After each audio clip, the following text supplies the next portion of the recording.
आदिवासी समाज के उत्थान के लिए सरकार द्वारा ढेरों प्रयास किया जा रहा है, किंतु आजादी के इन 75 सालों के बाद भी आदिवासी समाज का विकास होने के बजाय आदिवासी भाषा, संस्कृति, धर्म और जनसंख्या धीरे धीरे विलुप्त हो रही है।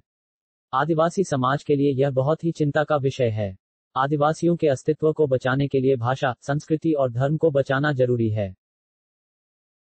आदिवासियों को बचाने के लिए सिर्फ जल, जंगल और जमीन बचाने की बात होती है, लेकिन आदिवासी भाषा और आदिवासी धर्म बचाने की बात कोई नहीं करता है। यह बात ठीक वैसे ही है जैसे पेड़ की जड़ों को उखाड़कर पेड़ की परतों की हरियाली देखने की कोशिश हो रही है। 22 दिसंबर 2003 को भारतीय संविधान में शामिल आदिवासी संताली भाषा को झारखंड राज्य में राजभाषा बनाना होगा, लेकिन अभी तक झारखंड राज्य सरकार द्वारा इस पर कोई पहल नहीं की जा रही है।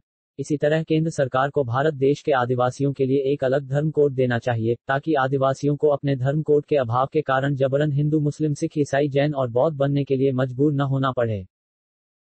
लोग कहते हैं कि माँ अपना बच्चा को दूध तभी पिलाती है जब बच्चा रोता है।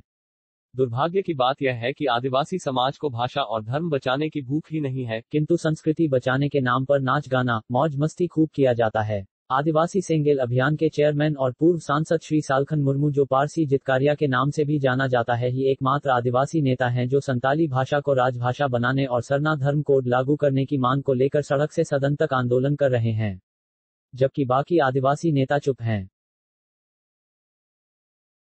आदिवासियों को पशु की तरह सिर्फ जल, जंगल और जमीन की ही जरूरत नहीं है, अपितु आदिवासियों को भी बिहारी, बंगाली, गुजराती और मराठी आदि समुदाय की तरह भाषाई और धार्मिक पहचान मिलना चाहिए।